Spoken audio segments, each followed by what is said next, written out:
A substantial piece of St. Charles Parish's levee system is completed and online. The Parish Gate, which is a $5 million project, is the linchpin that connects the two major levee reaches on the parish's west bank. There's so many people who are involved in this project, multiple administrations, multiple people who worked for the parish, multiple councils who had the steadfast determination to make this a reality. This project took almost a decade, or maybe a little over a decade to get done, and it just shows that you have to have the forward thinking, you have to have the plan in place to do these major types of projects to provide this protection for our residents. This is a really important project because it really helps protect the kind of the backwater flooding. So all the levee work that's been done, West Bank and vicinity and everything, this really, and in conjunction with the pump station itself, this really protects the water from getting back into the parish from the protected side. So without this structure, the citizens would continue to flood. And this is why this is just a critical project. I'm pleased to see this structure. In fact, when I turned the corner over there, I said I would never live to see this structure, and there it is right now. The project, which was years in the making, didn't just take time, it took much work and considerable collaboration. Just to give you an idea, this structure here was first talked about in our office with Sam in 2014. And now today, we finally seen it come to reality. It's been a great day for the team. It's been a great day for the parish. You know, the system we built so far is, we've been through 3 separate administrations. And so it's been very rewarding to be able to carry the levee system forward through 3 separate administrations. And every administration had the same vigor, and I say vigor, to keep the system going. And the same vigor to want to provide the level of protection that we need for the residents of St. Charles. It's a link, if you will, to the next chapter, the future of a closed flood protection system on our West Bank. There's a lot of hard work that goes into getting grant funds and a lot of steps along the way. So whenever we get to this particular part of the process, it's very nice to finally see all of that come together to have a completed project. Spanning across terms, generations, decades, we're really truly protected now from whatever comes our way, and I thank everyone here and everyone who's had a part in this very, very heavy lift. We are in a good place in St. Charles Parish. The structure, combined with the levees connected to it, will provide lasting protection for residents and businesses on the West Bank for years to come. The Parish Gate links the 8.6 miles of levee to the Sunset Levee itself, which gives us approximately 24 miles of levee system to give us inner protection for the people of St. Charles. Having this connection and now a 24-mile continuous levee protection system on the West Bank of St. Charles Parish, the importance of that just can't be understated.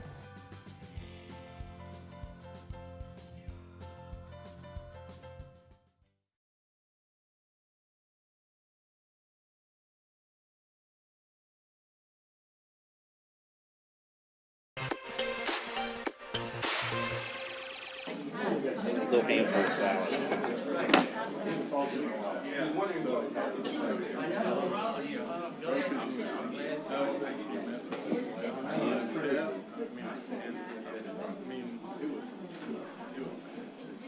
But no, he's doing well. He's doing well. He was in the hospital for about 10 days and then went to rehab for 2 weeks. And he's been home for about a month. It takes time. Yeah, I need to shoot him a text. Good to see you.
You go up before me, by the way. Yes, thank you. Y'all have stuff to do. I have to sit here. Even more important. Yeah. Thank you. You're welcome. I'd like to call this meeting to order. Good afternoon and welcome to the St. Charles Parish Budget Hearing on Thursday, November 3rd, 2022 at 1 p.m. in the council chambers in the parish courthouse. Please silence all electronic devices and remove all hats. This meeting is called to order with a prayer and the Pledge of Allegiance from Deacon Billy Raymond, Sr. to Mount Airy Baptist Church in Boutique. Good evening. Let us pray. Dear God, we come once again in the name of Jesus. We thank you for allowing us to see another beautiful day, another opportunity to give you glory, honor, and praise today. We thank you for the council administration, directors, council staff, and everyone who's been involved with this budget process. Psalms 133:1 says, "Behold, how good and how pleasant it is for brethren to dwell together in unity." We pray for unity through the budget process. We pray that everyone will be willing to use their individual gifts, willing to listen to diverse opinions, willing to mend any differences, all while striving to reach agreements. We not only pray for a balanced budget, we also seek your guidance to always be good stewards of the financial blessings that you've blessed our parish with. These and all blessings we ask and we thank you. It's in Jesus' name we pray. Amen.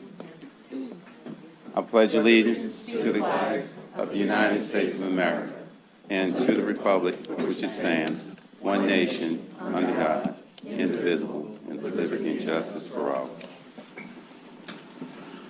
Thank you, Deacon Raymond. All righty, so we have all members present except for Councilwoman Belloc. Ordinance is scheduled for public hearing, introduced at a previous meeting. 2022-016, an ordinance to approve and adopt the appropriation of funds for the St. Charles Parish Consolidated Operating and Capital Budget for the fiscal year 2023. Please keep in mind at any point during the budget hearing, a request can be made for a motion to amend the proposed budget. Remember, we will need a motion and a second to amend the proposed budget, and then I'll ask for your votes and we'll read the results. I'm asking all representatives after presenting, please remain in the council chambers until after public hearing is satisfied. It would be appreciated. We're going to go ahead and move Council District 7's budget review. Stuff we're done. Okay, so first up this morning will be the general fund 001-400. 410, that would be page 101, the Register of Voters. Mr. Champagne.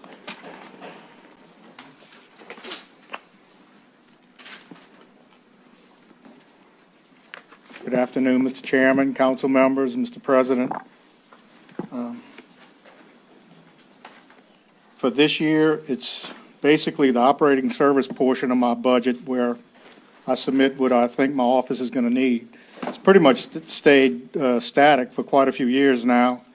And basically, if you notice, I might move some line items, increase, depending on what type of election we're going to have. Like next year will be a big election with the governor, and then the following year with the president. So I may move more money into postage or different things like that.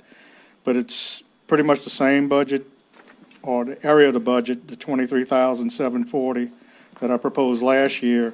But there was a slight increase in the liability insurance of $205. That's all I can see. And all the other personnel expenses, that's all computed by the finance department. So, welcome any questions. Is there any questions for registered voters? Brian, do you see any possible changes coming down the pike for next year with anything regulated from the state that we might have to? Well, hopefully, I mean, they're still in the process of going out for bids on new voting equipment, and something is going to have to happen. The machines that we use in my office right now, those are on rental, and then the machines, which Ms. Billings is familiar, she's been on the parish board. The machines we use on election day are quite old. They're, I believe, 20, 25 years or so, and they're on their last legs, so something has to be done. I won't know until that whole process whether we're going to need more funding for something to do with the new voting equipment.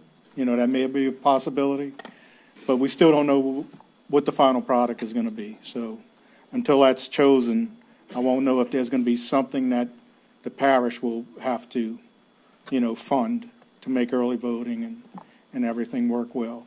But other than that, everything's pretty much a go for next year. You know, y'all going to be doing y'all redistricting, and postage will go up for that, and things of that nature. It's pretty much been the same. But I would like to mention that so far we've had, as of before I walked in here, 4,259 people have voted early by mail ballot or in person at the Audiberry building or here at the courthouse. We had 1,412 people voted here at the courthouse, and 1,978 people voted at the Audiberry building, which is it is a good little increase from 2018 midterms. I meant to look up that statistic for you, but it does seem like there is some interest in this election, and hopefully we'll see a lot of people turn out Tuesday. So. Awesome. Thank you, sir. Appreciate it. Thank y'all. I appreciate all the help that I get from the council staff, administration, especially the buildings and finance and everyone. It takes all of us to get it done. Thank y'all. Thank you. All right, our next line item will be 001-400, 207, pages 92 and 93 in your book. It would be the District Court, Division D, Judge Lauren Lemon.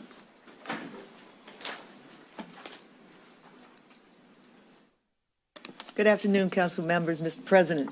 It's great to see y'all. It's great to be in the courthouse. So I want to reiterate what Preacher Raymond said, and our Register of Voters talked about it, is unity and opportunity. And so I'm grateful for the opportunity and our unity to get things done, especially during this challenging time, post-COVID, post-Ida. So thank y'all for your service and hard work, and together we can make it. My budget is pretty much the same as last year. The typical cost of living is really the only adjustment, and I may have moved some line items around, and I'm happy to answer any questions you might have. Thank you, Judge.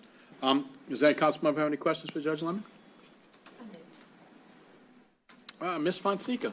It's probably better directed to Grant, but is this the same, the non-payroll related salaries change that we saw with the other judges? Okay, yeah, it's fine. Thank you, Grant. Making it easy for you today. Any other questions? All right, thank you, Judge Lemon, appreciate it. Thank y'all, it's a pleasure.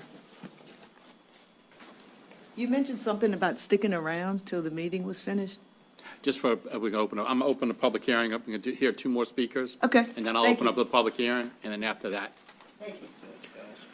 All righty, next up, 001-400, 530, pages 104 and 105. Purchasing, Mr. Ferraro.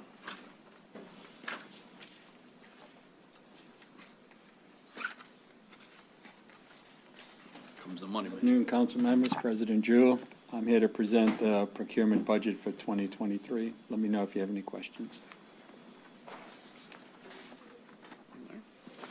Does any council member have any questions, comments on purchasing?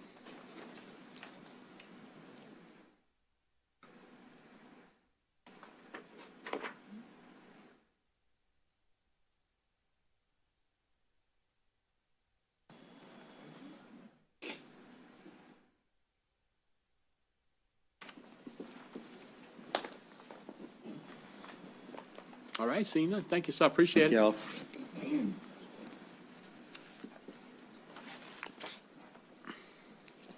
All right, our next line item is going to be 001-430180, pages 150 to 152 in your book, Animal Control. Dr. Troxler.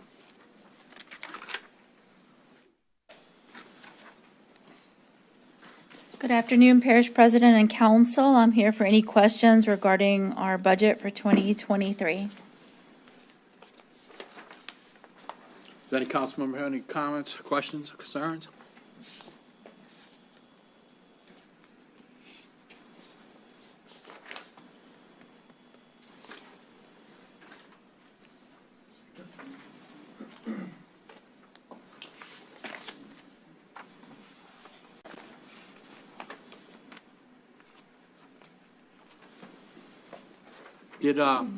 Did you get your vehicle from last year or No. last budget? Not yet. Still not in yet? Okay. Grant, did we just roll that over into her budget? If we don't get it this year, then yeah, we'll push it in next year. Thanks for asking. Just want to make sure. We had to increase expenses a little bit on vehicle maintenance to compensate for some older vehicles. We're still rolling. Any other questions? All right, thank you. Thank you.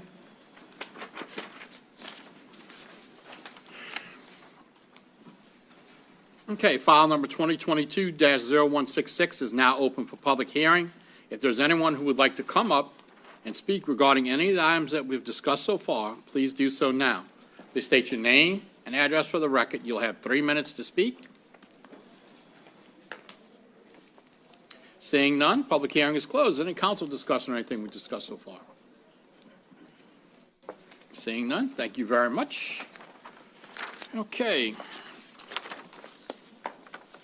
Next on our agenda would be boards and agencies. They're in your separate book.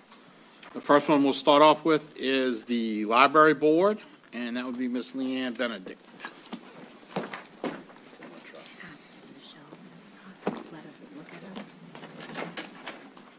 Good afternoon, council members, Parish President Jewell.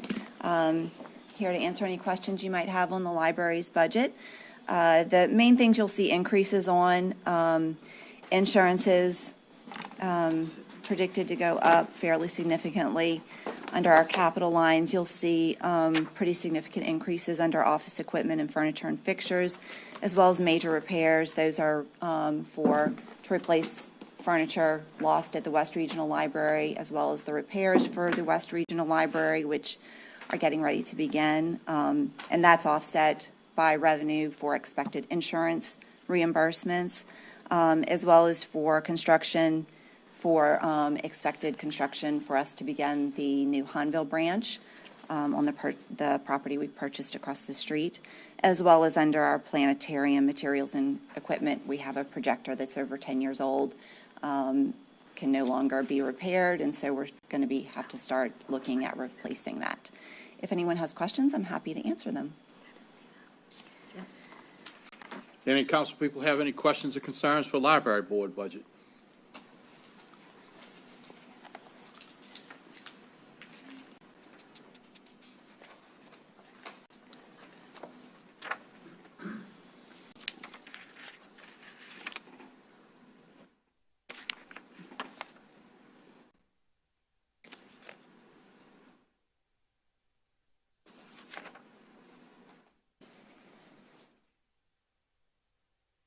All right, seeing none. Thank you very much. Appreciate it. No problem.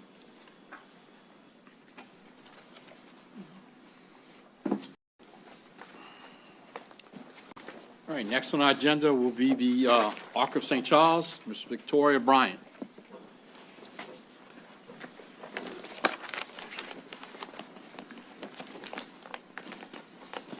Wonderful. Good afternoon. Thank you, Parish President. And in our council, we're excited to be here. And we do love the 1 o'clock time, so I want to say that. Thank you. I have with me my CFO, Maggie Guidry, and Purnell and Ashley with Martin and Pellegrin's Associate, and they handle all of our financials. And so I will turn it over to them to answer any questions. My name is Purnell Pellegrin with Martin Pellegrin CPAs. The millage budget we propose here indicates a $77,000 increase from the prior year.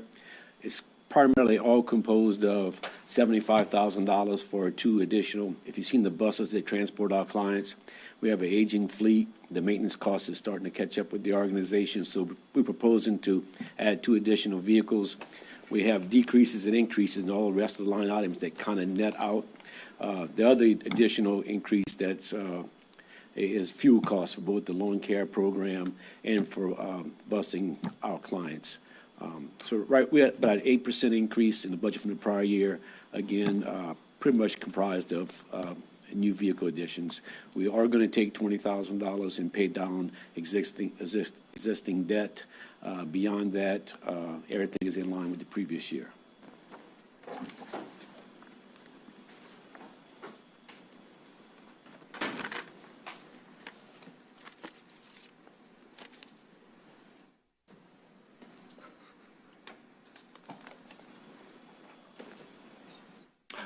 Council members have any questions or concerns?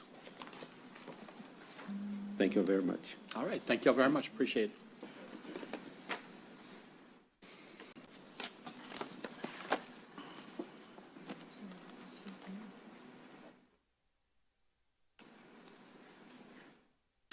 All right, we'll go ahead and move the Housing Authority down to last on our list. All right, next up is going to be the St. Charles Community Health Center.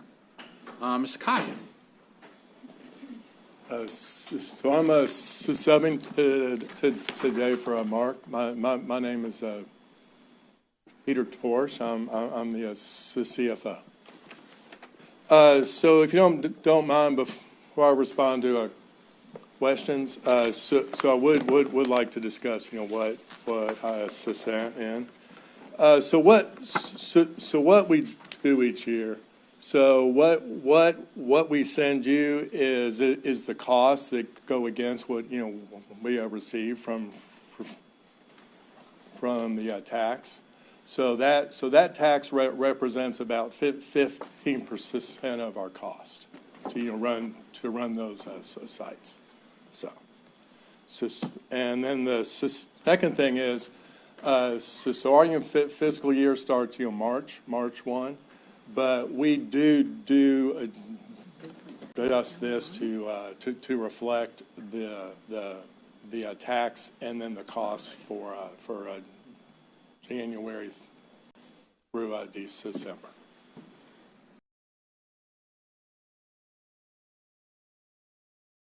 Do any questions? All right. Any council people have concerns or questions? Ms. Cormier. Thank you, Mr. Chair. Thank you for presentation of your budget. I don't think any of your increases are out of line. I think it's a little curious though, and I'm trying to understand why your variance percentage from 22 to 23 is 3.78 down the line. Did you just blanket increase the whole budget? Correct. So I got with finance and we determined what we thought the tax would be for 2023, and then we just assume all those costs are going to run. Okay, so just a blanket increase down the line of 3.78. Right. Okay. Yes. Thanks. Yes. Does any councilman have any more questions? Thank you, sir, for coming in today. Appreciate it. Yes, sir.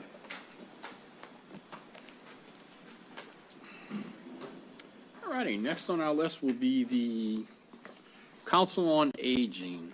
Ms. Keller.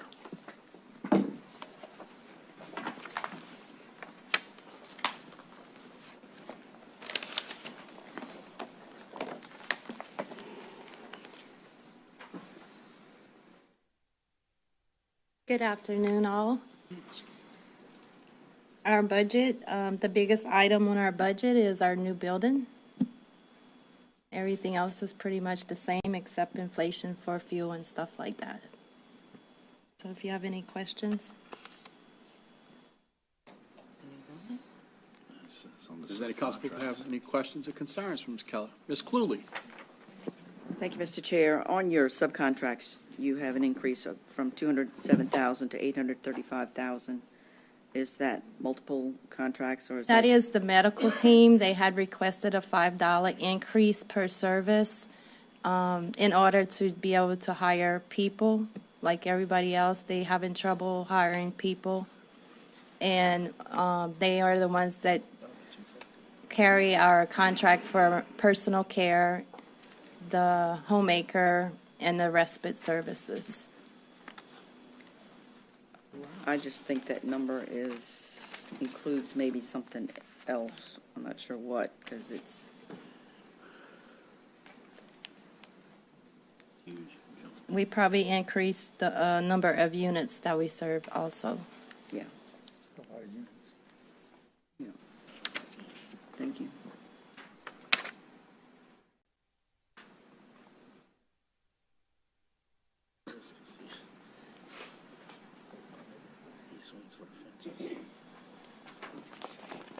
I think part of the issue is we had still COVID in the storm, so a lot of the numbers from the year before We're lower.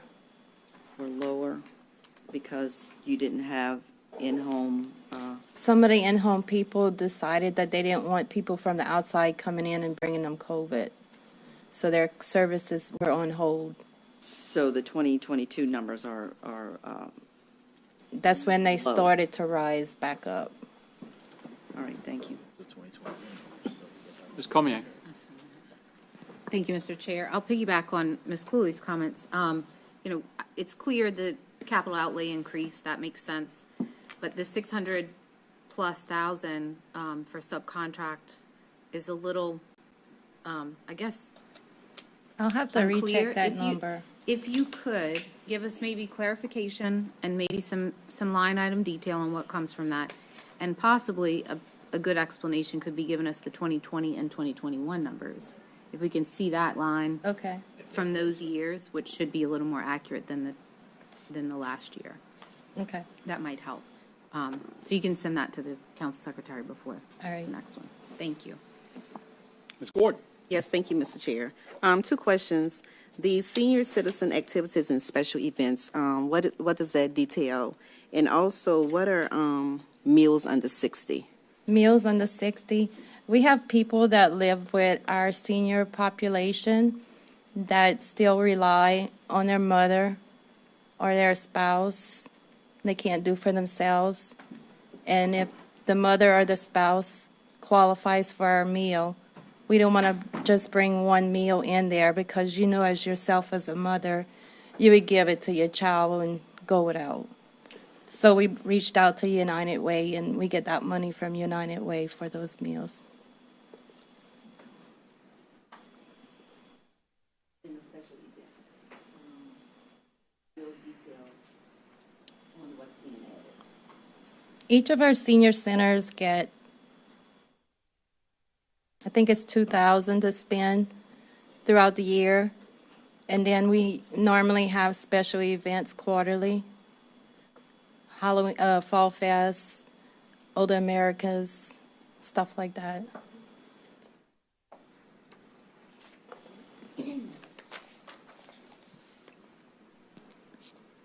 Ms. Fonseca? Thank you, Mr. Chairman. April, I'm wondering about the proceeds from the $700,000 loan for next year. What is that for? That is, we believe that we have enough money between what we have in the bank and what we're going to collect to pay for all the building. We put that line item in case we have to borrow some money to finish up the new building with furniture and stuff like that.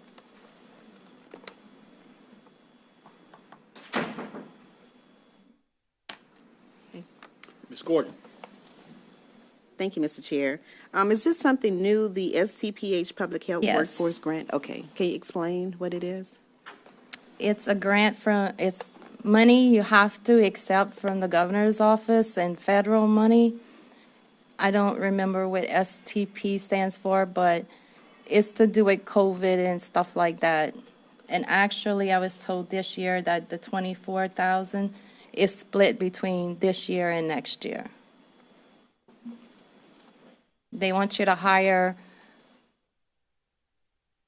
medical or nutrition people to come in and educate people and stuff like that. What we did put on our promise to them was a defibrillator for each site, CPR classes, stuff like that, PPE, all kinds of stuff like that.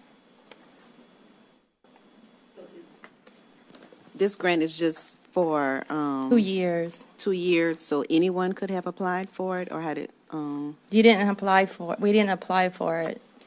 We was told we had to have it. Oh, okay. From the governor's office. Okay.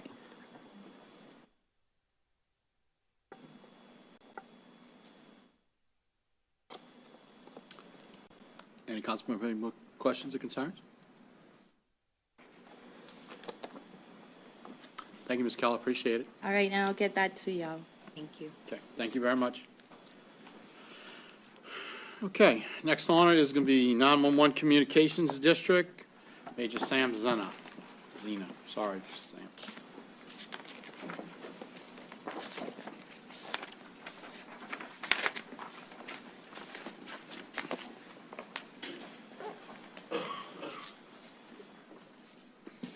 Good afternoon, everyone. So the biggest increase in the budget or big ticket item is we are going to be installing a redundant generator, 100 kW redundant generator at the 911 center, because during Ida, the backup generator failed. So we decided to just go ahead and do that capital outlay for the center. We actually opened bids a couple of weeks ago, and we had a lowest responsive. I have $175,000 in the budget. Well, actually, we had a lowest below the budget, but he was non-responsive, so we have to do it all over again.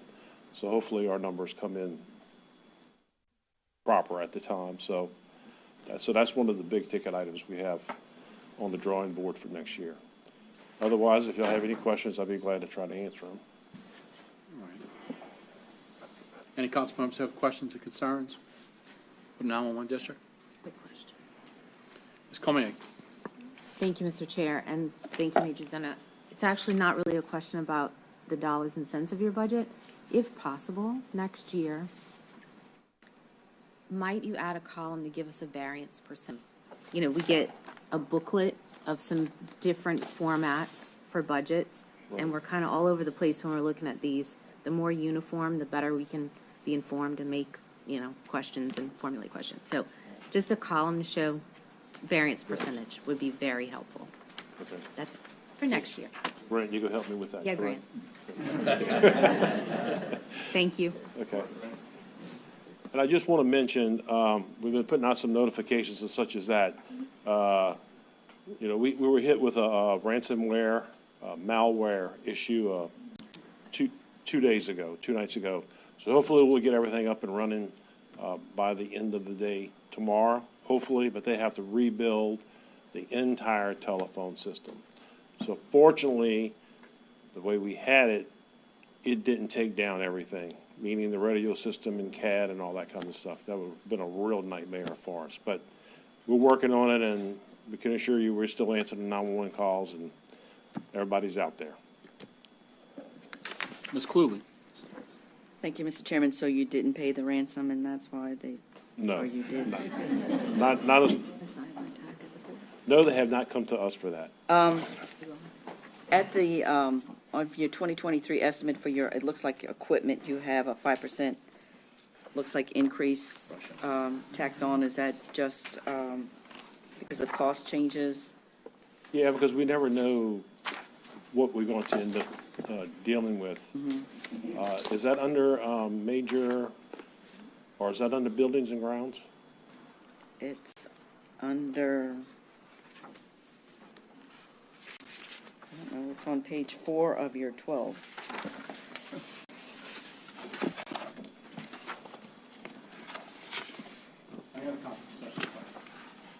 Oh, I'm finished, I think.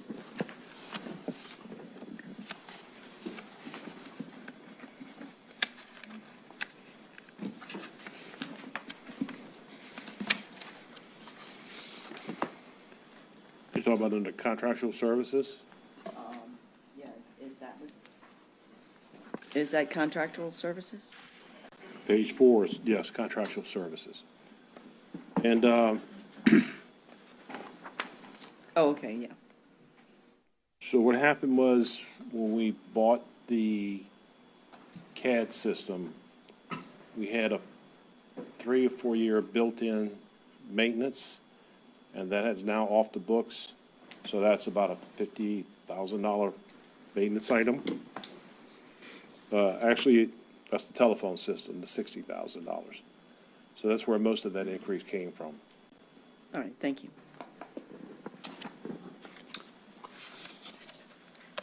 Major. Yes. So most of the fire department ratings come back with the insurance ratings, talking about the trunk system and 911 and reliability. Is there any plans, because I don't see anything in the budget about that, about updating the systems? You talk about as far as Bola the, systems and 900 systems. We've had Okay. several incidents this year where Right. we've lost everything. okay, so this is where we're at with that. And I'm not yet had a good discussion with our chief deputy, but these are the numbers. So whenever our 800 backup system was damaged because of Ida, the estimate replacement at that value for the 800 backup was about $800,000. So we submitted that to FEMA. In the meantime, we started working with Motorola to rebuild a backup system. So it turns out to replace the 800 system, the value is actually like $1.33 million. So that's just to kind of get it up to really to redundant system is $2.22 million. So in my discussion with the chief deputy and the sheriff is with that $1.22 million, we're going to have to apply it to a radio system. So somewhere along the way, we're going to have to come up with the additional funds to purchase a full redundant. I think that's the best way to go. That's my opinion, and I think everyone else is, because then with a full redundant system, it's less likely you're going to have those failures. Well, I mean, that's the thing, and we talk about it, and we honor the 911 operators, and myself and Councilman Gibbs have used them several times, the fire department and police officers. Right. And we can't be in touch with them, and they Right. can't be in touch with our first responders. Right. I mean, I would hate to have sheriff's deputies blind on the other side.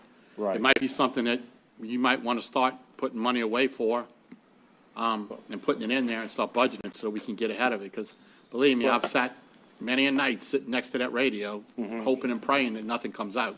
Well, at our last district meeting, we had a discussion with reference to that, but I was kind of blind going into it because I didn't know what the numbers were that Motorola had produced. Okay. So they had just got finished with their document. So I now have that in my hands, and so I'll be able to discuss it with the chief deputy and the sheriff, and then as well as bring it back to the Well, if to we need the to bring board. in the NFPA guys to help you out with the insurance ratings for the fire departments, I'm sure the association would be more than happy to help you with that. Yeah, well, it'll be, all the board members will be involved in that. But yeah, it was a big discussion at a last meeting, but it went up significantly because the initial cost for a full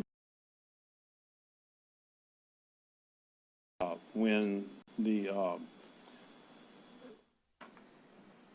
I had 3 board members hold a meeting with Motorola, and that was their estimate at the time, but now it's like 2.22 million, so it went up significantly. So we definitely have that on the drawing board, and we'll just see how it works out.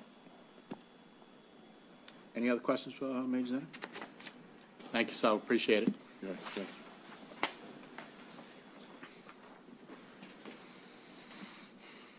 Next up, Hospital Service District, Ms. Alamo.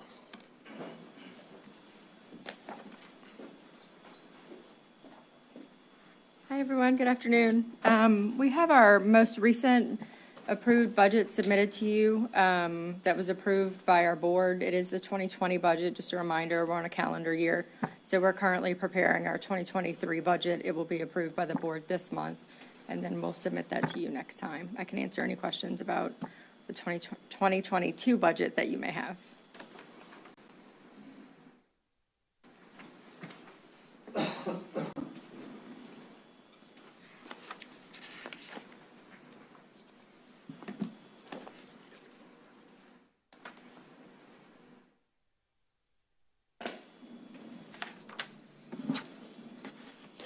Any council members have any questions or concerns about the hospital district? Ms. Fonseca. So your 2021 audit is still ongoing? Your financial statements aren't finalized? No, it was finalized, submitted, and uploaded. I'm not sure what's going on with the website. We received a notice recently that it wasn't reflecting on the website that it was audited and uploaded. I'm just asking because it says projection on here instead of actual. I think we just didn't change the. So these are the actual This figures? is what was approved by the board. I can get you the final numbers for 2021 if you would like. Thank you.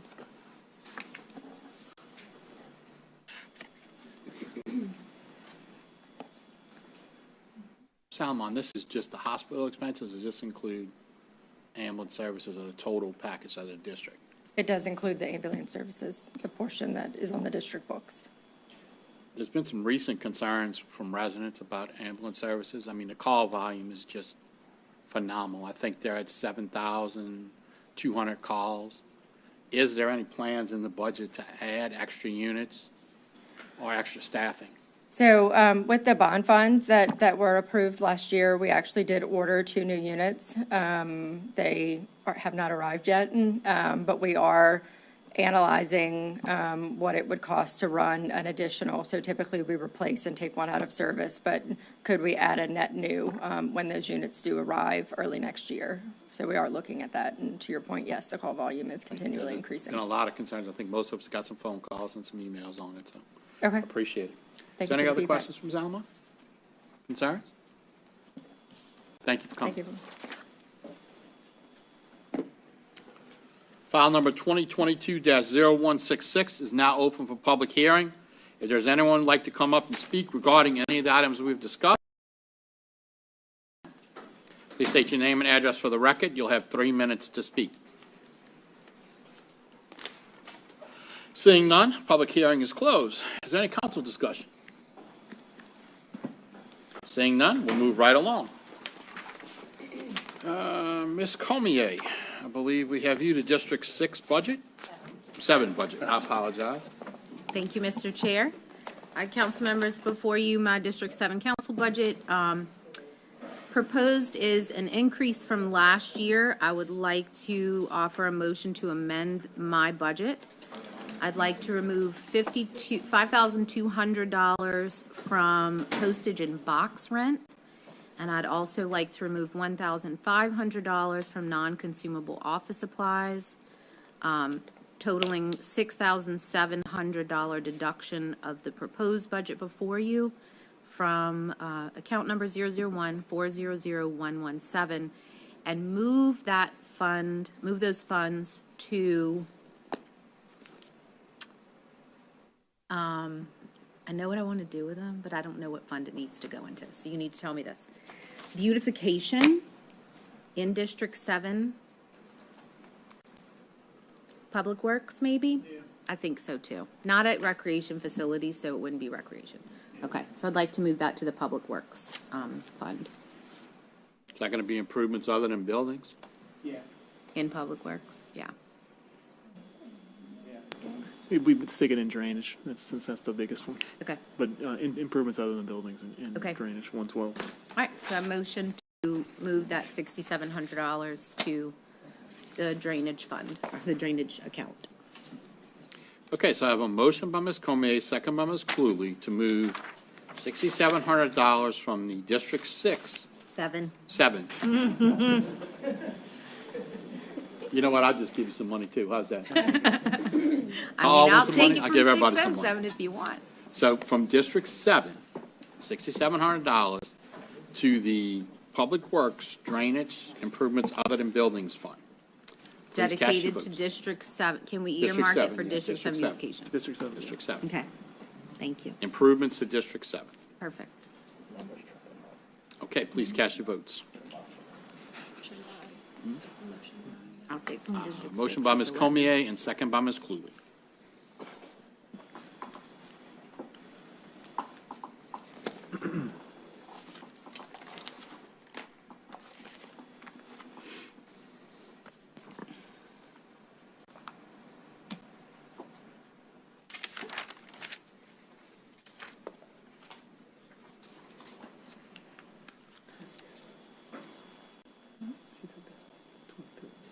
And that motion passes unanimously, Ms. Belloc absent. Thank you.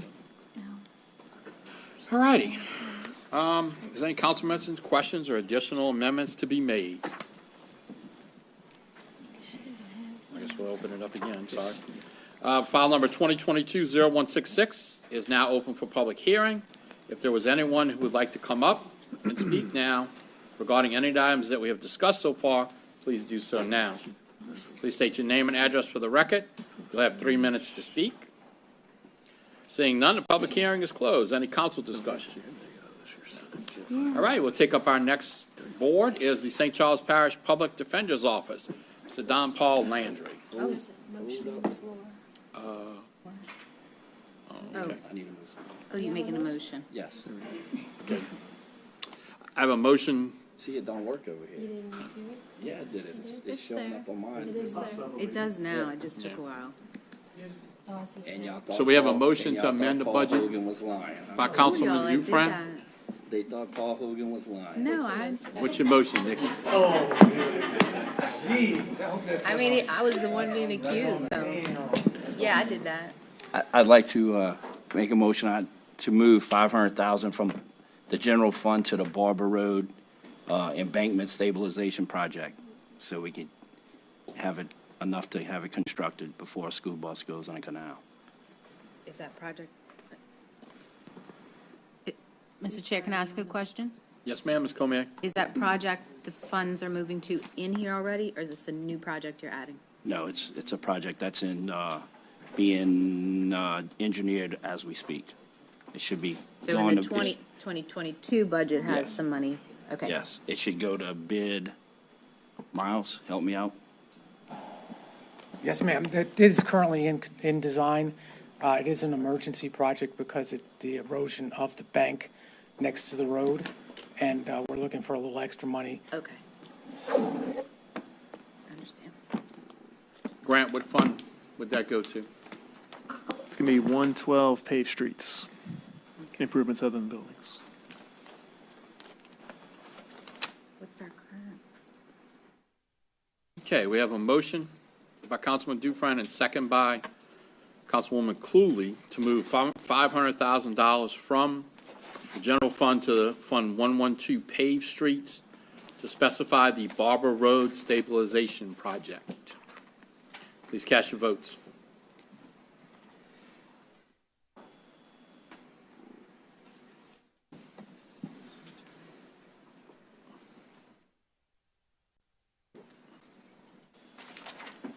And that motion passes unanimously. Thank you very much.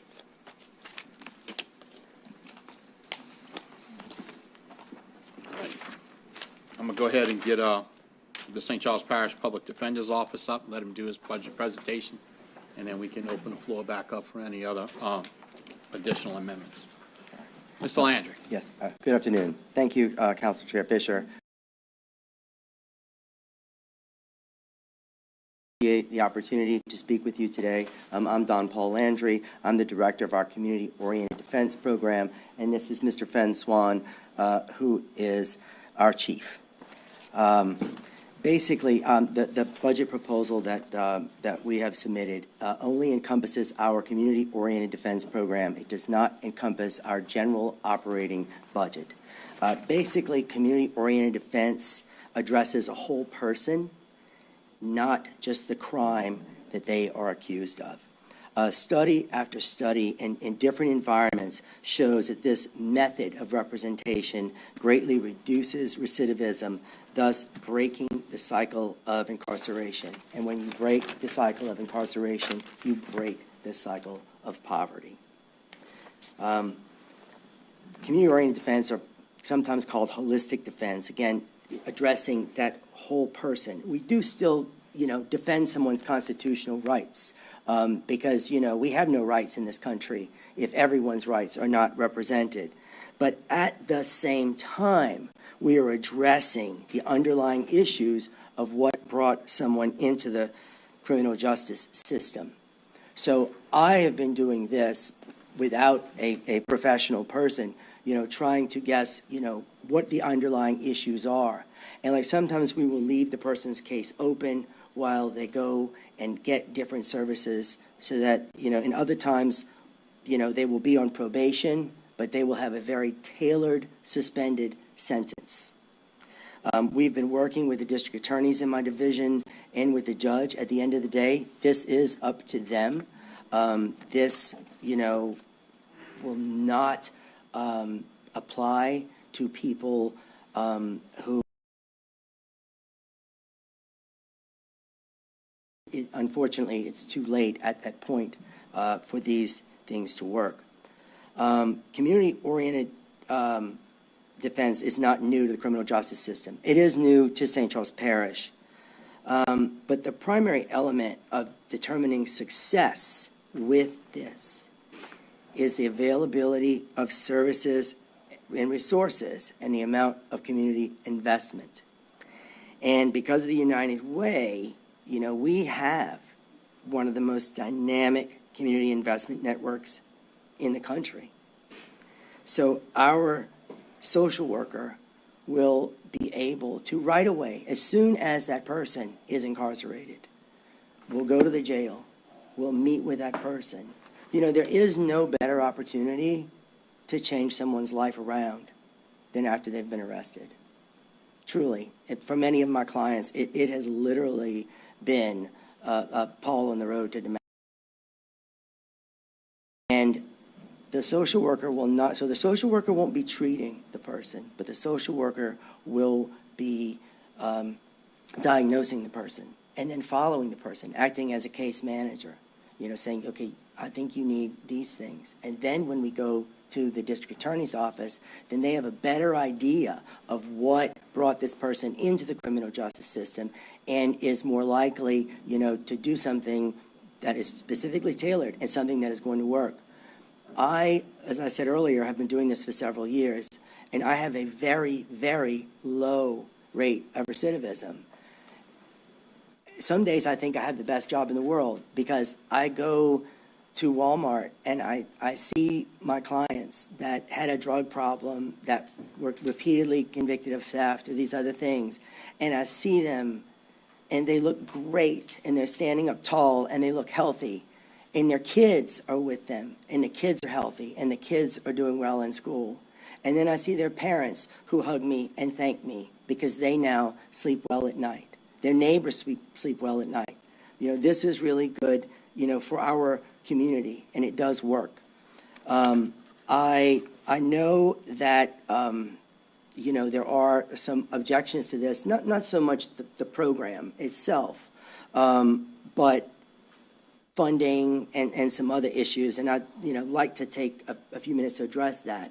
And I know many people feel that funding for public defense is a responsibility of the state, and I will say that the state's previous attempts to solve this problem are underwhelming, and that is the nicest word that I can think of it. I don't see a solution from them, anytime soon. But in the meantime, this is our problem. And we have the opportunity to solve it. And something that I should have mentioned before, but I'm going to mention now since we're talking about funding, is that this will eventually save money. If you have fewer people being arrested, you have fewer people being in the jail.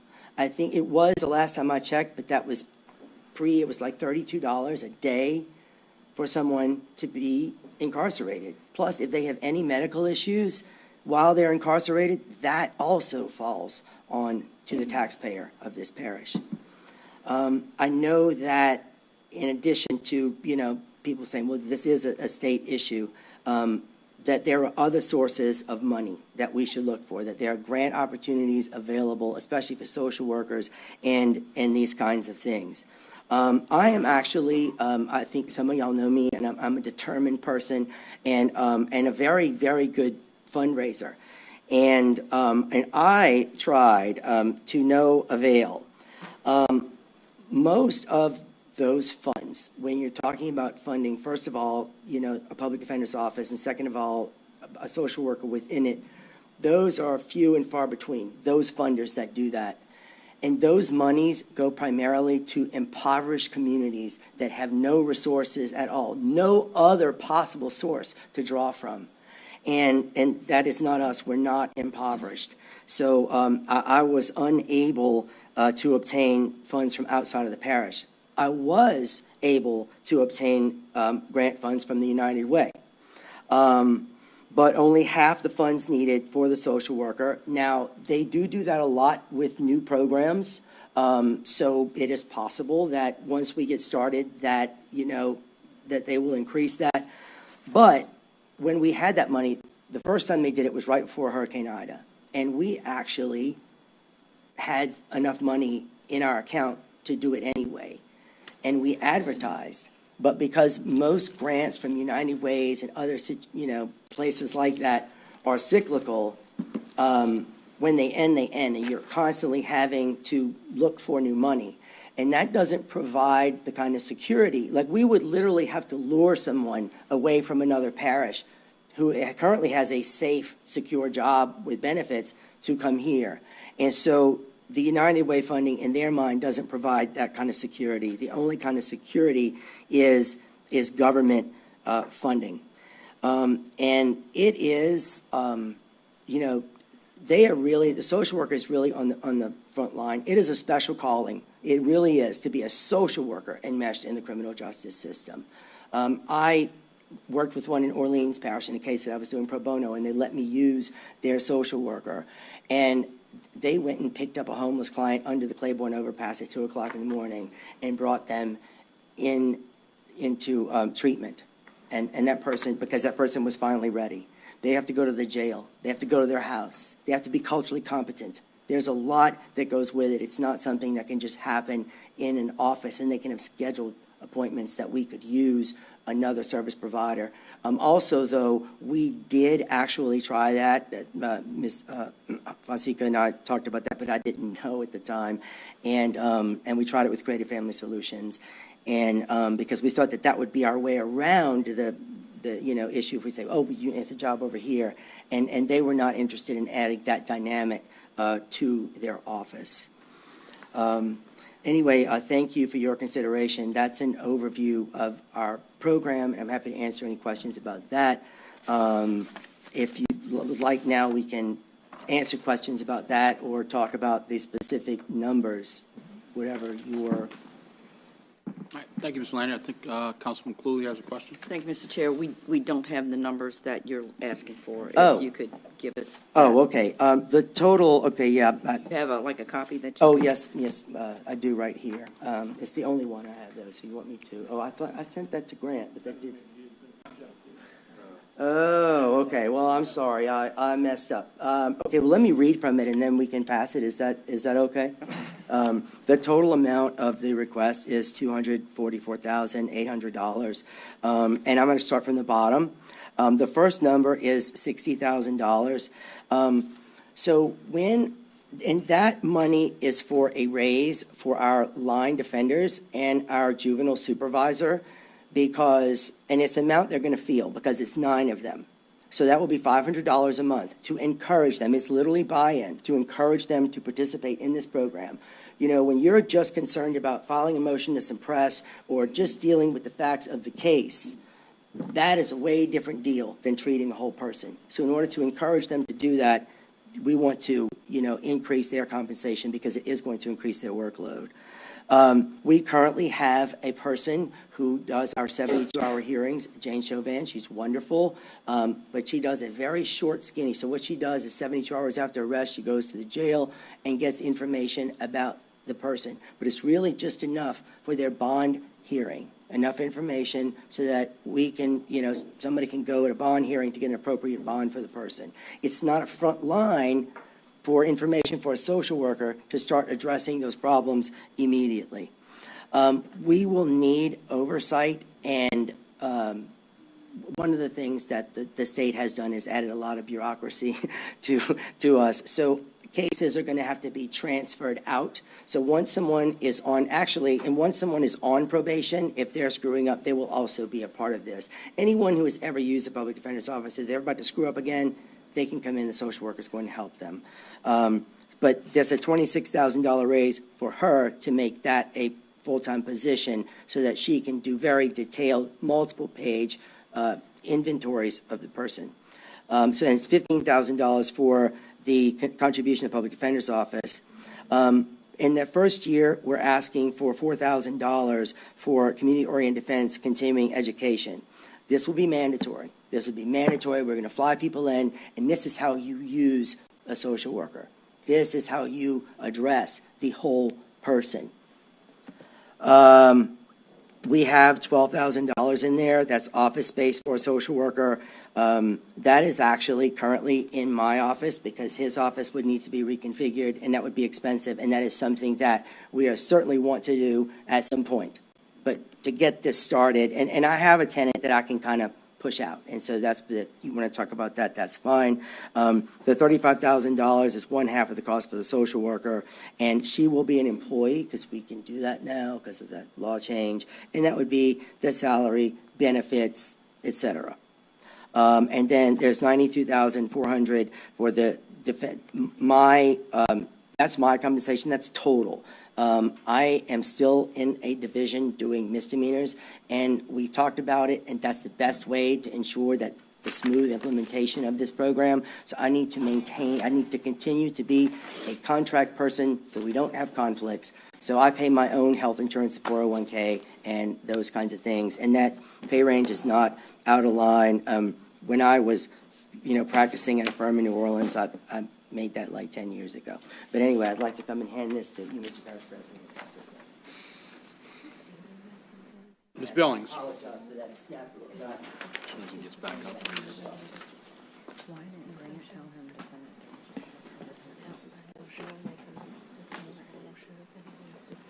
Okay, you answered one of the questions that I had was Okay. About the $60,000 compensation. That's for 9 people? That's for 9 people. So that's every person that is in a division. Now, that 6 of that might be coming back because that's if we replace part of me and somebody else with someone else. And if we don't, then that money will come back to the council. So that's 9 division attorneys and then 1 juvenile supervisor? One so juvenile 10 supervisor. total? Now, something that, in a conversation with Ms. Fonseca, we used to have a social worker for juveniles, but then when the care center opened, they duplicated a lot of those functions for juveniles. It's not possible to do that with adults because of constitutional rights issues, but in the children in need of care cases, and that's where DCFS is involved, those people could greatly benefit from our social worker in addition to care center services because they're adults. So she will be utilizing it too, and then also helping me with some of the bureaucracy and stuff that we have to deal with in Baton Rouge. Also, can you explain again what the contribution for oversight will be used for? Okay, that will just be in his general budget. We have 2 employees, one full-time and one part-time. The part-time person does a lot of the data entry. We actually have, and they brag about this and it drives people crazy, we have one of the best data collection programs in the country for public defenders. And everything has to be entered into the system. So if someone is on probation, whether that's misdemeanor or felony probation, and a motion for contempt is filed, that person will be transferred to me from whoever they is representing them, so that the social worker and the probation officer can work together to get the person in compliance. Right. Okay, so I am pro this. I'm going to vote for it. It's my opinion that the judicial system is like a four-legged stool. If the system falls or fails in any way, the sheriff's department, the prosecutors, the judges, and the public defender's office, then everything fails. It's going to be deficient. It's essential that we have a public defender that provides competent and effective legal representation to our qualified indigent citizens. As I understand it, your goal is to create a more holistic criminal justice by creating reliable professional staff of well-trained attorneys that can handle all this. And I think that will lead to better results from the other judicial branches in our parish. So we have a world-class sheriff's office. We have excellent and very well-funded DAs and judges. Shouldn't we also have that same opportunity for the public defender's office? That's all I have to say about that. Thank you. Mr. Gibbs. Counselor, I have a education in criminal justice, and I'm not one that's in total favor of this. I know your success rate is very low. You just mentioned that you have the greatest job in the world when you do have success, and I appreciate that as much as anyone. The recidivism, it is very, very, very high. Just out of curiosity, off the top of your head, do you know how many of your defendants have come in front of you more than once, more than twice, more than 3 times? Since I started doing what I'm doing, because I actually thought about that last night, and to my knowledge, it's 4. And I mean, we did this over a 2-year period, and that was I had a lot of clients. This really does work to reduce recidivism. It reduces that, and Yes, I don't absolutely reduce it, and that's the goal. If you can break that cycle, it is. You're right, though, and it's the same. It's not only the same person. In a lot of times, it's the same family because it was their dad and their grandfather, and with that cycle, the cycle of crime, also comes the cycle of poverty. And if you can break one, you can break the other. And I think y'all know that, because look at all of the, efforts that we put in, and it's not just y'all, but like our community centers, and then like the Boy Scouts and different other nonprofit groups that we have that target specific marginalized communities, and the work that they're doing to change and to break that path. But this addresses the root. This addresses the root of the problem. Because if you have a healthy dad, you have healthy kids. No question. Yeah. But you have a passion, and I'm sure it's shared with many, many people in different parishes, different states. The success is minute, and it's unfortunate, and this has been going on for a century. There's certainly a way of describing how bad this is, but we have not figured out how to solve it. You're talking in specifics like we're going to get this solved, and we have not even come close to being able to solve our criminal issues anywhere in this country. The recidivism rate. My other real big issue is, what about the victim? The victim. Right. We have victims of repeated people that have come in front of you that have been defended and then put back on the street. And in some instances, it's the same victim again. So it's very difficult. And again, I want to tell you how much I appreciate your passion, Mr. Swan's passion as well. But we don't have answers to this. And I have a real issue with the victims not being defended as well. If I can answer that. I agree with you that this is a difficult problem. It is a difficult problem, but this particular method is not used everywhere because of funding, because of whatever reason it isn't. but where it is used, it is successful, and you usually see a 17 to 26 right off the bat percent reduction in recidivism. Where you really see it is in an Indian tribe, because that is a closed society with resources.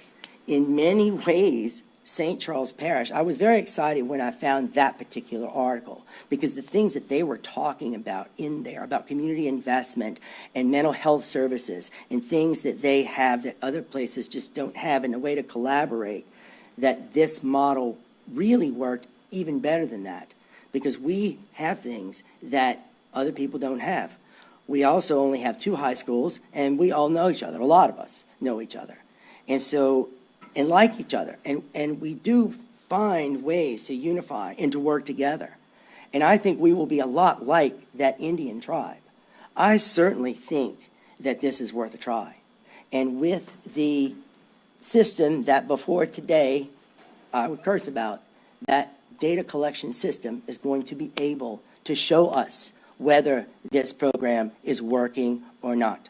Because we will see if those names pop up again. There will be accountability with this program. If I may address what you said about the victims. I understand how you feel. I understand completely how you feel.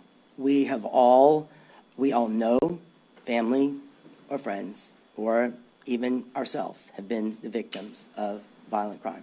And I include myself in that, and with the latter category, not any of the previous ones.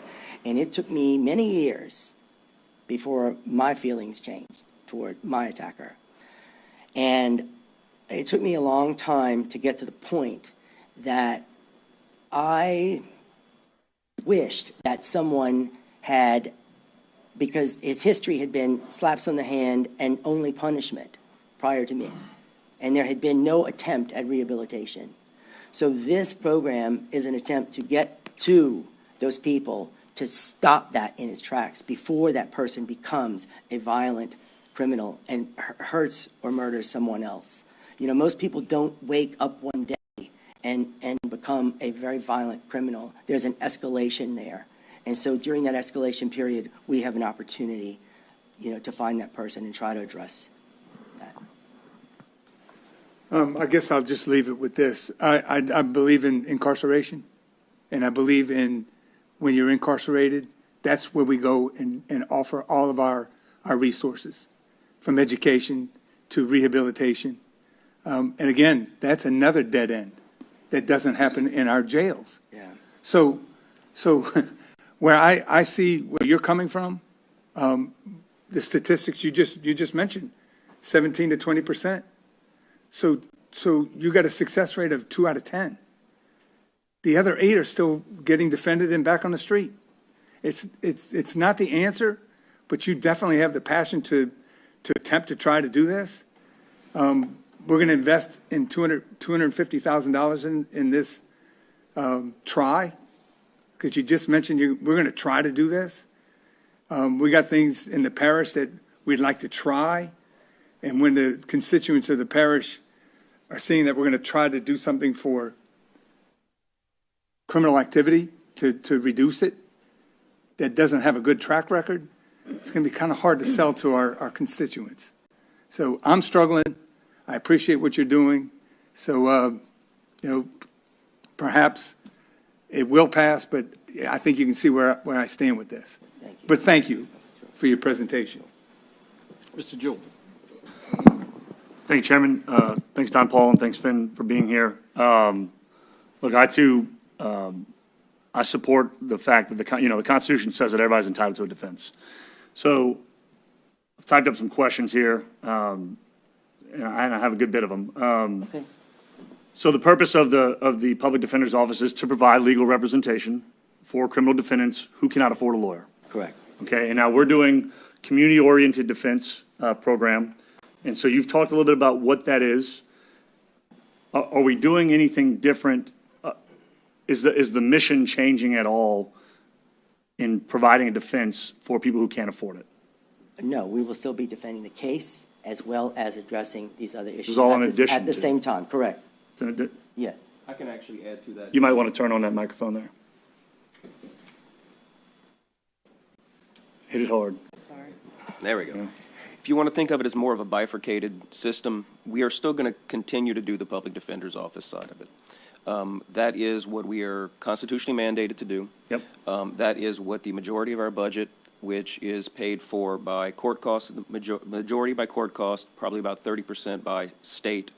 We will still continue to do that. That is what we are doing. The idea of the community-oriented defense is to add to that an ability to try to drive down the recidivism within the community that we are serving. And specifically, the community that we serve, to think of it as not as, quote, the criminals, it's our neighbors. It's everyone in this parish. It's the community. So that's my next question. So that's our target population, right?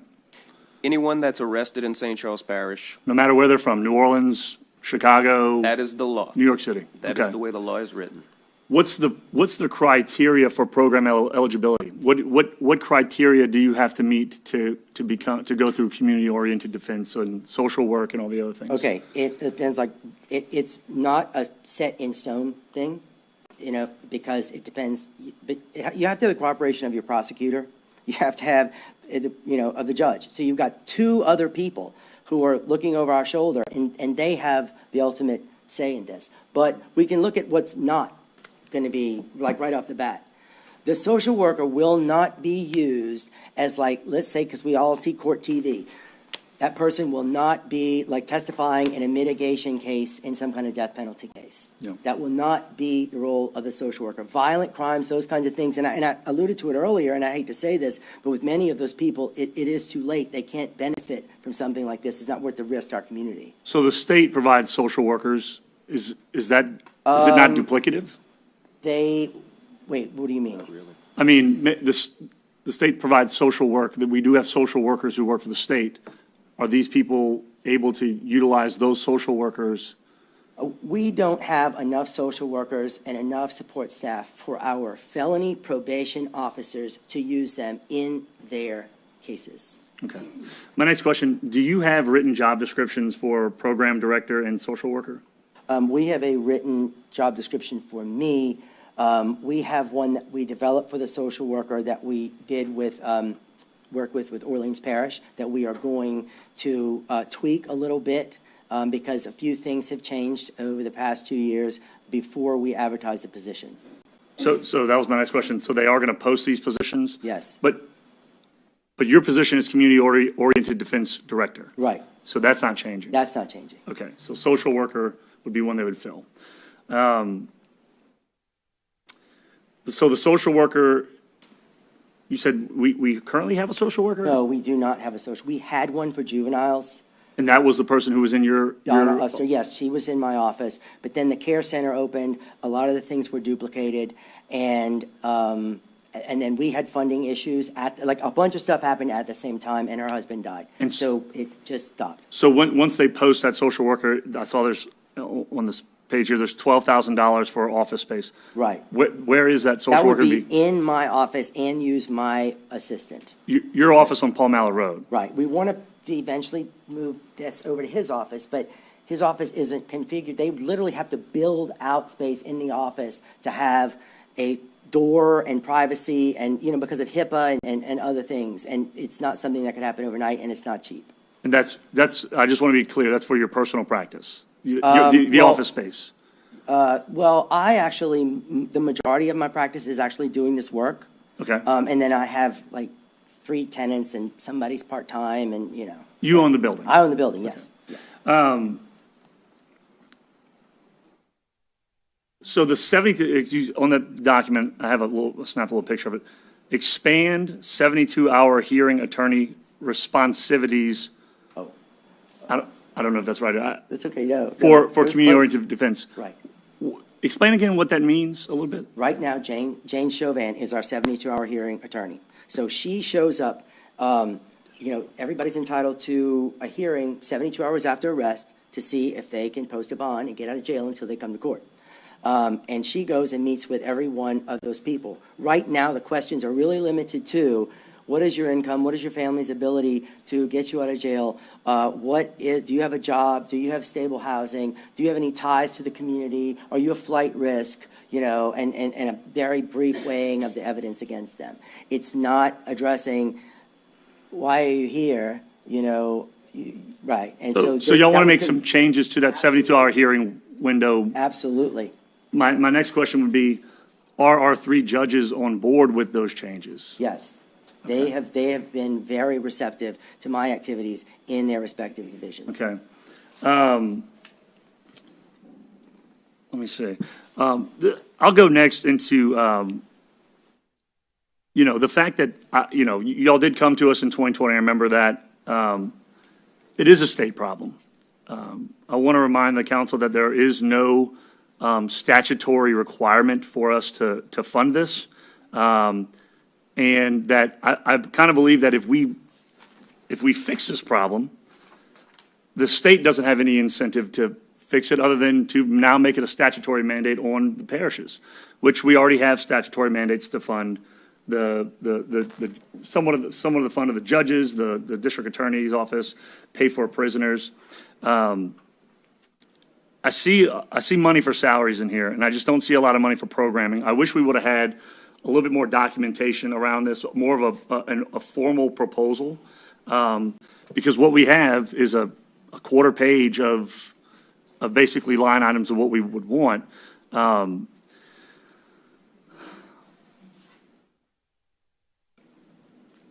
It just seems like, again, that there's the money in here is really for salaries and not for programming. And although I won't be voting on this, I don't support this at this time. Let me ask one just final question. Is this a one-time payment? No. So this would be something that we would want to do in perpetuity? Right, because we want to have that continuity so that we can, you know. Which I will tell the council that this seems to be the case in a majority of the time when we end up funding something that there is no statutory requirement to fund, that it does become something more in perpetuity. You know what, that just reminds me of one last question. You guys have a budget. Now, we don't see your budget. How much money do you have in your budget? When you say that you don't see our budget is in the newspaper every year. It is actually on. I'm saying you don't present it to the council like during budget. That's meetings. correct. I agree with you on that one because Yeah. we answer to another board. We answer to the State Public Defender Board. Correct. Our budget for the entirety of the Public Defender's Office has fluctuated. It goes anywhere between $900,000 and $1.3 million per year. Those funds come majority from from what's called CUFs, conviction and user fees. We get about $270,000 usually from the state based upon their salary, only because we have over $1 million budget. If we drop under $1 million, then we will only get about $140,000. Doesn't make a whole lot of sense, but that's what we have. Yeah. That's what we deal with. Now, we can go and try to get more money from the state, and what we have used to get more money from the state in the past has been the community buy-in. Community buy-in from United Way has helped us to be able to go in and show the state we have community buy-in into this program. If we get community buy-in from the parish council, it allows the board and go back to the state public defender and be able to say, my parish has buy-in on this, the state should have buy-in on this. This is not necessarily something that we will continue to get from y'all, but it is a way to be able to leverage to get more money from the state as well, to make more money into this program. And the way that the funding based upon the size of your budget.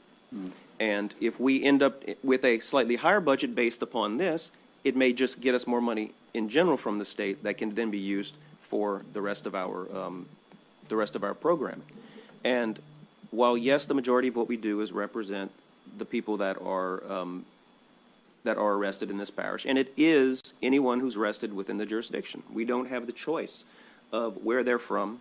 We don't, just like the police officers don't, you're not sending a police officer from New York to stop somebody in St. Charles Parish. Same thing, you're not going to have somebody from another parish represent someone here, especially if they can't afford it. And the people that we represent are, for the majority of them, they make under $2,000 a month, $2,500, $2,000, and also depends on whether or not they have other federal aid. And so the people that we represent are the most at risk here. And just to let you know that the majority of the crimes that we see are not violent offenses. They are not. We see a lot of them that make the news, but the majority of the cases we handle are drug-related cases or possession cases. There are thefts, but most of those are all tied to drug addiction. And while I know that we have been making strides toward treating the addictive side of this, we are getting better in general as a society. The poverty still exists there too. And part of what the social worker will do is help to connect people to those to those other organizations that can help us make sure that they have housing, make sure that they have transportation, make sure they have all of this stuff. And it holistically together to help that person with the skills to be able to get out of that cycle. Yeah. So we don't see them again. And just to answer Mr. Gibbs a little bit, because I have been doing this for about 23, 24 years now in the public defense. And I agree with you. We have seen the same names and seen the same families come through. It's true. And that's what we're trying to stop and change right now. The journey of 1,000 miles starts with that first step. And what we're trying to do right now is take that step to get started to move toward stopping that cycle. Because honestly, I would be happy to not have a job and not have any crime. But unfortunately, that is not, like Councilman Gibbs said, that's not a world we live in, unfortunately. I want to be respectful of everybody's time. I know we have other people's questions. So you have roughly $1 million in the budget. Roughly. Right now. You're answerable to a state board. Yes. So how would you answer to us? I mean, you'd be asking for $250,000. Anything in reference to what we would get from you, we would come back in front of you and we would justify, and we will, whatever you need us to do, we will do. We're going to use. We are not going to be absentee on this. Yeah, we're going to use the program that we have to look at recidivism and to do comparison studies of what was it like before we started this program, what after, because, I mean, the names will hit. I mean, we'll know, like we represented them before, that, you know, it's a very, very intensive bureaucratic program. I would like to add that a lot of our clients are actually, they are the working poor. They are not people that just don't work. And with the, you know, what makes the addiction component of this so complicated is that 90-something% of the time there's always some underlying issue with the addiction, and we've got to address that as well. The other's just icing on the cake if you don't get in there and do that, and that's why you need a professional. Well, Finn, Don Paul, appreciate what you're trying to do. I just don't support the funding source coming from the parish. I'll leave it at that. Thanks. Mr. Dufresne. Thank you, Mr. Chair. Mr. Gibbs and Mr. Jewell kind of asked some of the questions I want to ask. So you guys are not employees of the parish, right? No, sir, we're not. So you're not accountable to us. So we're just kind of giving you money. Well, we would be, we are actually, don't we count as a quasi-government agency? We are a non-governmental political subdivision of the parish of St. Charles in the state of But you're not. Yes, but we're not. And we Okay. are funded, public defender's offices in other parishes, not all, are funded by, you know, parish government. So it is something that is okay to do. Okay. What Mr. Gibbs said, I don't ever remember reading anywhere there's a social worker for the victim. We always criminal. What about the poor people who are the victims? When are we going to spend money on them?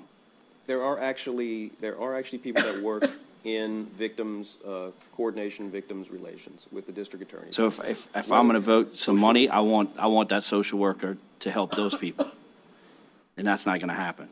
So the other thing is, you're saying you're going to have to pay rent to a building. It's your building? We don't, I mean, this is all negotiable. No, I'm asking you a right, question. yeah, So it's yeah, your building. yeah. That's you're going to rent offices Right. out of your building. So you're going to make money renting offices in a program that you run out of your building. If somebody else is actually moving out. So if I don't do it, I'll lose money, but I'm willing to do that. If that bothers you, we'll take that off. I mean, that's Right, kind of, okay, right. you know, that's. Right. I'm pretty, look, Mr. Oob's an attorney for the parish, but I don't think he's charging us rent for his Well, then building. let's see what he does. That's fine. You know? And you keep talking about drugs, but don't we have a drug court program? We do have a drug court So program. y'all gonna, Well, you kinda- have to be, okay, so most people who get arrested for drug crimes in this parish, we're catching them like down at this level of addiction. Drug court is really for people who have been arrested multiple times, whose issues are not just drugs, but that the drugs are causing them to commit other crimes. So they're being arrested for theft, they're being arrested for other things. It's heroin, it's not lower level drugs. Drug court is, I was a drug court attorney for 2 years. It is a very intensive program that is not appropriate for lower level offenders because it's too intensive. It doesn't, right. But maybe that's what they need. It isn't, the statistics show that it isn't successful at that. And So, if I might on look, that one too, I was also the drug court attorney for about the last 2 years as well. And drug court does do a good job when it comes to the addiction side of it, but when you have the dual diagnoses, issues of mental illness, as well as the drug addiction, drug courts have not been shown to be as beneficial toward that. And what we're talking about in general is all of the discussion. It's the mental health, it's the addiction side of it, it is the lack of funds. For drug court to actually work, you have to be able to get transportation to and from your, for your treatment and to and from here. If you do not have that transportation, you are not accepted in the drug court. And drug court is only allowable for people that actually live in this parish and not for people that are arrested in this parish from other parishes. So there are some bits of holes in that, and while drug court does work, and again, both of us have worked through that drug court system, which is one of the reasons why we've seen the deficiencies of what is there and what needs to happen and what can be done from our level. Look, I'm not in favor of this. I'm not giving you guys money for something that I don't believe in. Because, you know what? It's decisions, right? You made decisions in your life, and you're in the position you're in. Those people are making decisions, and they're in the position they're in. And we keep having to bail the same people out over and over again. That's it in a nutshell. Hurricane comes, they don't have insurance, we bail them out. Somebody becomes a drug addict, they go to jail, we bail them out. We keep bailing them out. Enough. I work hard for my money, and the tax money I pay, I don't want it going to people that don't make good decisions. I'm tired of bailing them out. I commend you guys for what you're trying to do, but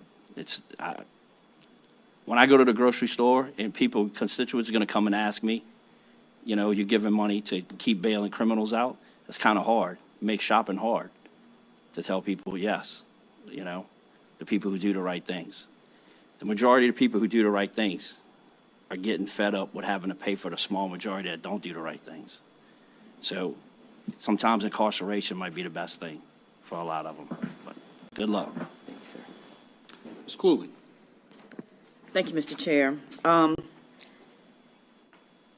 This type of service, I think, should be part of the justice system, and they do not budget any of this for in their budgets.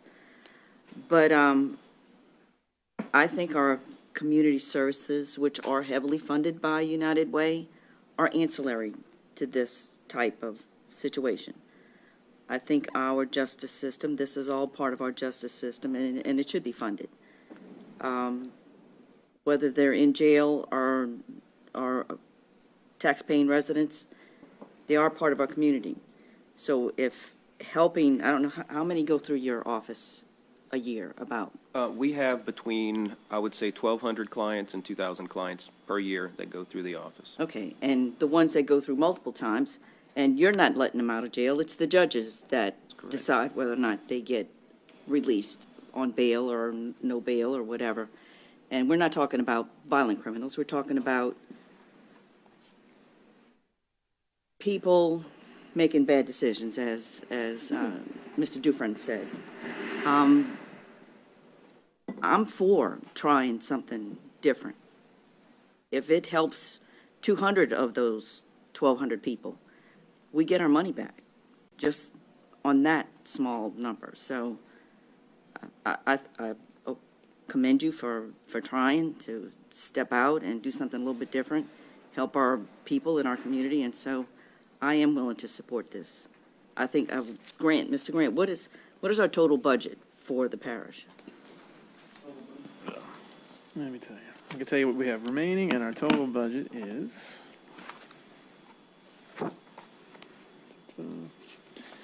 for governmental funds, which is where this will come from. It is $222,800,000. Okay, you're gonna have to speak up a little bit. $222 million. Okay, government and funds. is there funding available that? Yes. You probably have this much that's going to roll over of unused funds from 2022. Eventually, yeah, probably we should. Right now, as it stands with the amendments that we've made, we have about over that $7 million threshold is $326,080. So there is some funding available, not including what was going to be rolled over as unused Correct. funds from 2022. Which will be done, yeah, next year. Thank you. And if I could just add one thing in reference to the drug court situation as well. We have, for the last 12 years, done drug court through our public defender's office with no compensation whatsoever for those attorneys. So that has always been taken over by our office on a non-compensated basis. And I've attended several of the drug court graduations, is what they call them. It is a intensive process that they have to go through. Not that they all stay in success, but, you know, it's a step. So if 200 of the 1,200 can be saved from this recidivism, that's a win.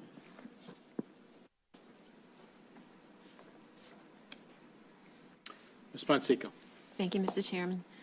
Don Paul, when you and I spoke, we spoke strictly about you needed half of the money for a social worker, which this that I'm seeing that you brought here today for the first time is a lot more than that. You know, Finn has come before us before asking for portions of y'all's salaries, and that is wrapped into this as well for a total of almost $245,000. So when you and I spoke, I used to work way back in 2005, Center for Family and Youth Services. I handled their accounting, and I was also the office manager. One of their ancillary services at the time was drug court. So I'm very familiar with the services that they offer, and it's not just to juveniles, okay? And that center was created by the judges back then, Judge Emile St. Pierre, to provide sort of what you're trying to do here, the holistic approach to prevent recidivism.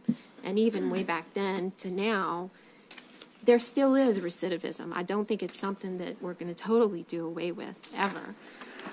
But in this seat, I'm parish council, and I don't feel that, as we discussed, that parish government funds should be used for this purpose. Way back when parish government, around the Lockheed administration, did fund some programs for the center, but that was done away with because you're coming for this much this year, but then next year it'll be something else, an add-on or something else. And as you can see, we're struggling to put money aside for Barber Road, which is sloughing off into the canal and a hazard for school buses. You and I also discussed the parish government doesn't get the lion's share of the tax revenue in this parish. The school systems and the sheriff's office do. And so we do struggle for the drainage and the roads and monies to do all these other things. And I just can't support this because I do feel like, although that we do have these services here in the parish, although they're not perfectly fitting in this model that you're proposing, they do exist, and they have underneath the center, the care center, and now it's called Creative Family Solutions. So there are places where you can refer your clients should they need assistance. For that reason, I cannot support this, but I do appreciate y'all's efforts on behalf of your clients. And thank you. If I might just briefly on that, we have actually talked with Eric at Creative Family Solutions, which used to be the center, as well as CARE, and actually brought up the idea of using them as a partner to be able to do this. And they said they could not and would not be able to do that. Regardless of whether they want to partner with your agency, their doors are open to your clients. And your clients can show up there. They charge a sliding fee scale depending on the client's income. That hasn't changed. But it depends on whether or not they actually have the services that are needed.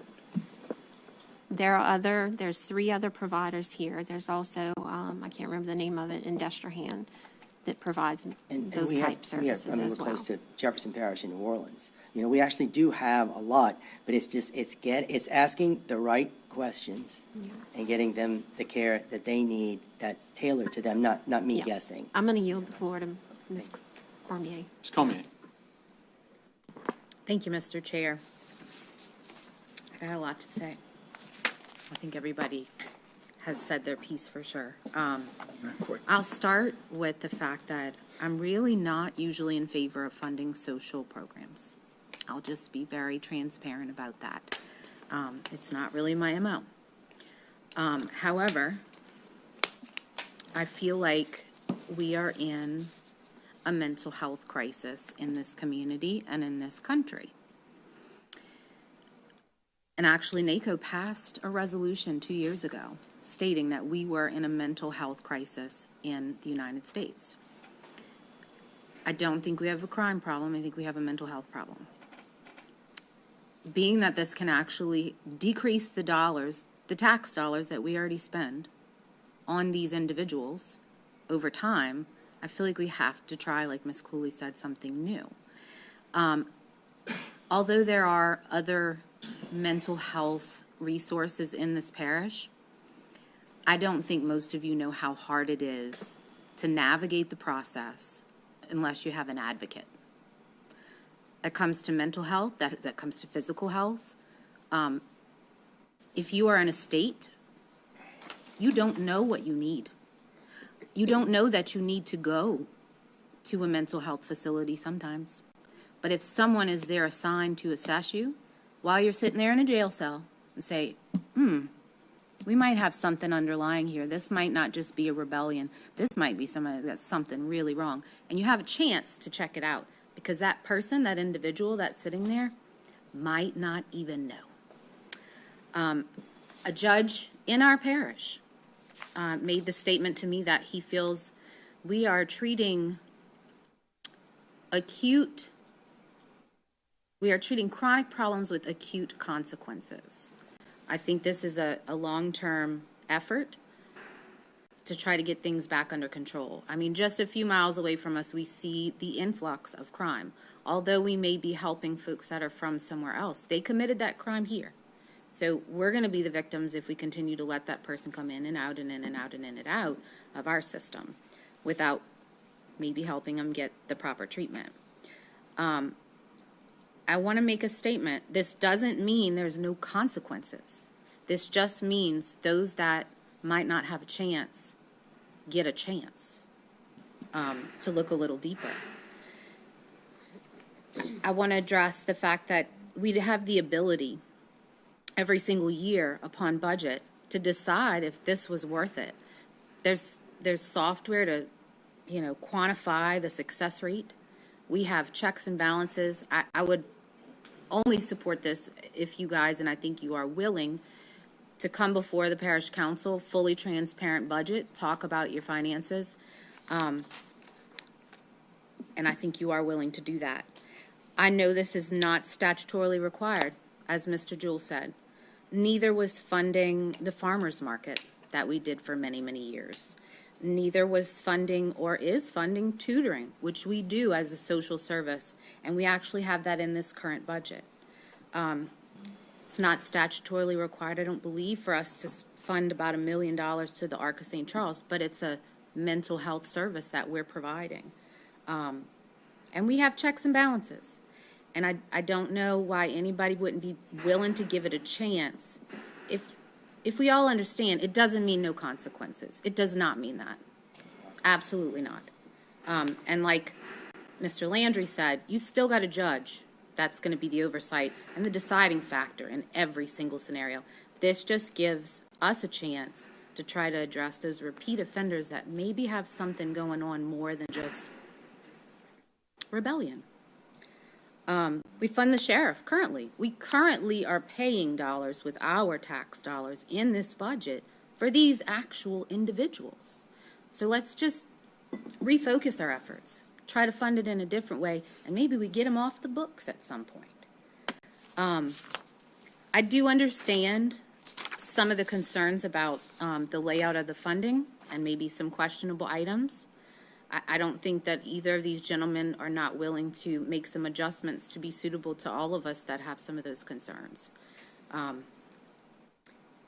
Again, I will repeat, I'm not usually in favor of funding many social programs. I just think this has got to be way, because if not, we're on our way to something that we don't want to be at St. Charles Parish. We've always prided ourselves on the safety of our community, and we've got a wonderful sheriff.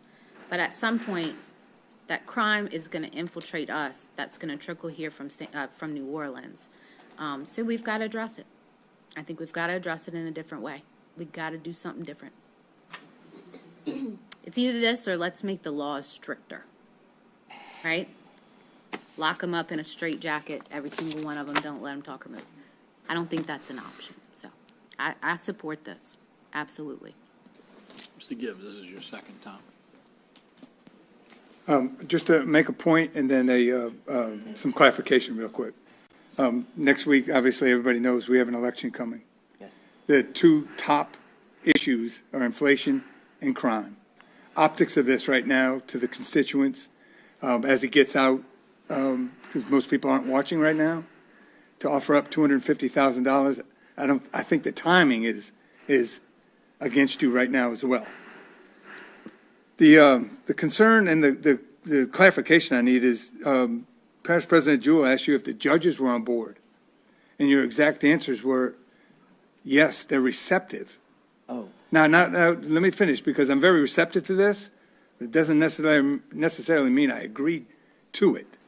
So I'd love to know the clarification on what the judges, are they on board, or are they just receptive to it? Oh, yeah, yes, sir, they are on board. They were, I meant that in terms of when I did this in individual cases, that they were receptive to what was proposed to them for the sentencing of that individual.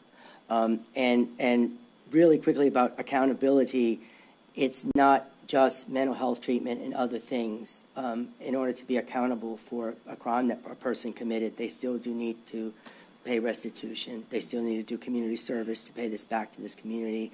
And they still have like a suspended sentence that can be imposed if they don't do what they're supposed to do. So this isn't just, oh, go to therapy and you're free. Right. I'm sorry I didn't explain that better. Where I stand right now is we're trying diligently, particularly in my district, to keep water out of people's houses, and we're not there yet. And if I agreed to a $250,000 try, I don't think it's going to fly very well. So right now, I've not been convinced that the answer to me is harsher penalties and incarceration. Not straitjackets, but certainly incarceration. Then we're taking that aspect off the street. It's not going to happen again. The victim is going to at least feel satisfied that something was done. So clearly, we're on a different sides of the fence, but I do appreciate all your passion to try and do this. Thank you. Thank you. I guess I feel the same as Parish President Jewell and Councilman Gibbs. You seem like a nice guy. I personally don't know you. I really don't. But your argument for this, when you said this one's in favor, this one's in favor, I would feel so much better if District Attorney Chasson was standing behind you, Chief Justice Tim Marcel was standing behind you, and Sheriff Champagne was standing behind you saying, you know what? We all three agree that this is a program that we need. I mean, these are the people that are elected and appointed to handle our criminal justice. We as a parish council, right, we provide some funding for them, we take care of it, but they're our experts. I mean, I don't have a criminal justice degree. I don't have a social work degree. But I rely on the experts, just like President Jewell relies on Mr. Bingham for public works, Mr. Dewsum for his finance, Mr. Oob for his legal, Mr. Palamone for his administration. He has that backing. I can't feel good about this, with you just saying, in my personal appearance, are the ones I've done. You know, Councilman Cormier brings up a good point. Something's got to be different.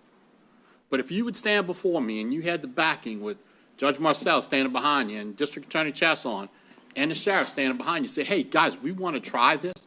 We think this will work, this will help. I could support that. I just can't support it with you standing right there when the fact that I've got drainage issues in months in Norco, that $250,000 is going to help, an engineering fee. I feel sorry for people, I really do, that have these things that have to have a public defender. I stand with Councilman Dufresne said, the same thing can't keep happening over and over again. Something's got to happen. But the unified effort and the conception of the people working together to solve the problem, I think what has to happen. So that's what I got to say about it. Ms. Gordon? Yes, thank you. Don Paul, first of all, let's talk about the budget first before I say what I have to say.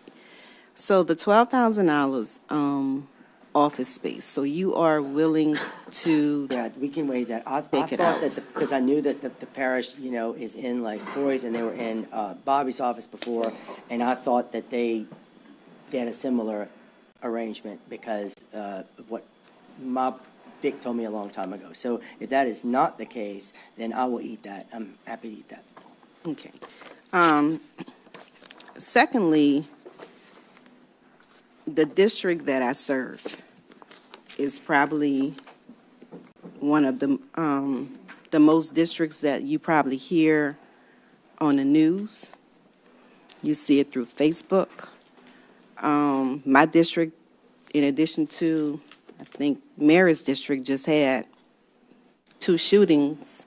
In addition to my district, had 2 shootings, and all of this happened within the last 3 or 4 days. Mental health is serious. It's everyone's family. There is an issue with mental health, and I think this program, we're trying everything. The sheriff is trying things. The judges are trying. The care center. Everyone is trying something. And I think if we add another program, and I know people are concerned, and I still have the concern also about drainage as well. But mental health is serious, and we need to take it serious. It may not be in your neighborhood, it's in your family, and it's in all of our families. So some want on the council and some does not. I'm in favor of this. I'm in favor of a try for something. But is it something to where maybe we can have this as a pilot for this year? I don't know. To see if it works, because it's serious. Mental health is serious. So can we pilot? Is it possible we can pilot? I don't know.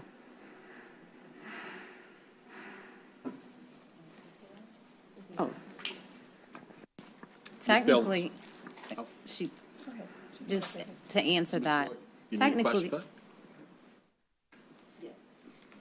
We pilot this program for 1 year just to see if it works, because if you have, I don't know. the pilot, technically, So anything it we is- have in this budget is a pilot.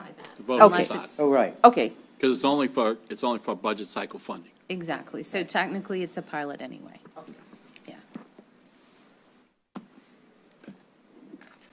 Ms. Billings? Thank you, Mr. Chair.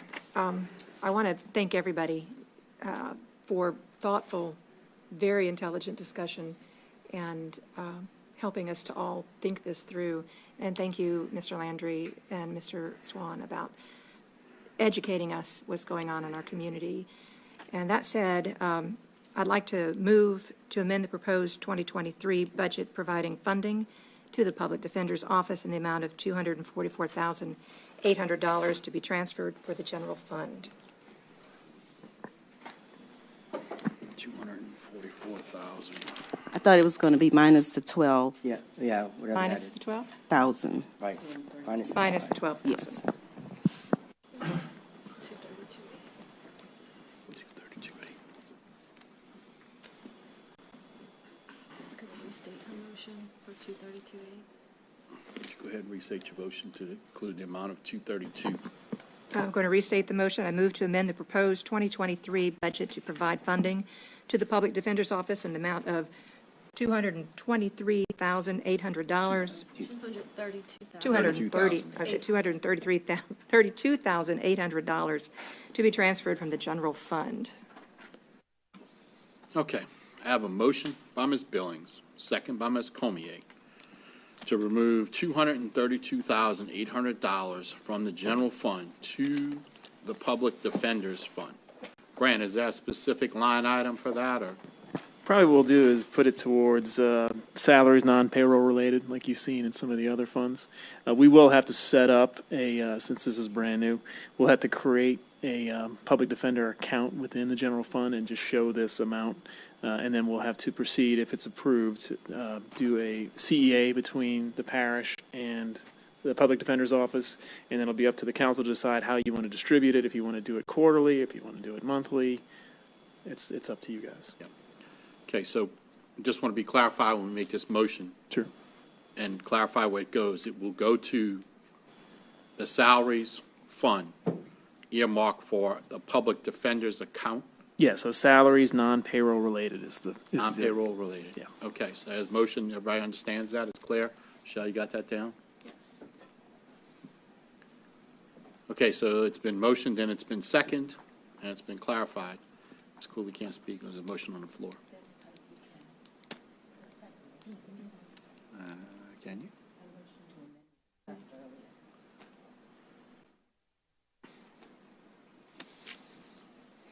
Okay, so we have a motion on the floor. It's been seconded. Motion to amend. Okay, before we cast a vote, Ms. Cooley. Thank you, Mr. Chair. It's just a quick question. Would you prefer to wait till Monday when maybe the DA and the judges could come to support that, or would you rather us vote now? I can do that. We can wait till Monday, and I can see what support that we can get before then. I think that's an excellent idea. Is everybody okay with that? I withdraw my motion. So the motion's been removed, so you'll be back on the agenda for Monday. Thank you, gentlemen. Appreciate it. Thank y'all very much.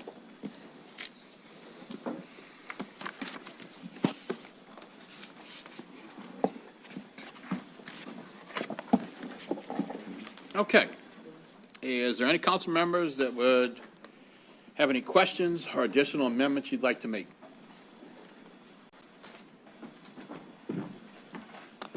Seeing none.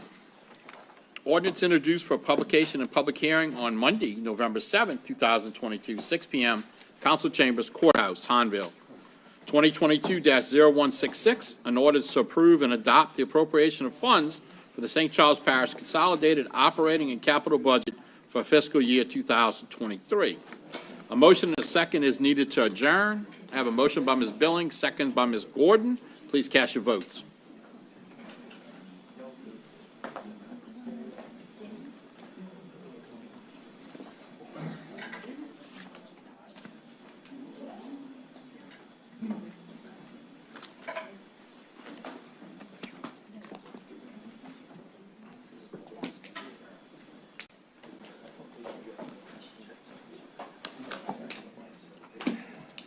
And we are adjourned. Thank you. Have a great day.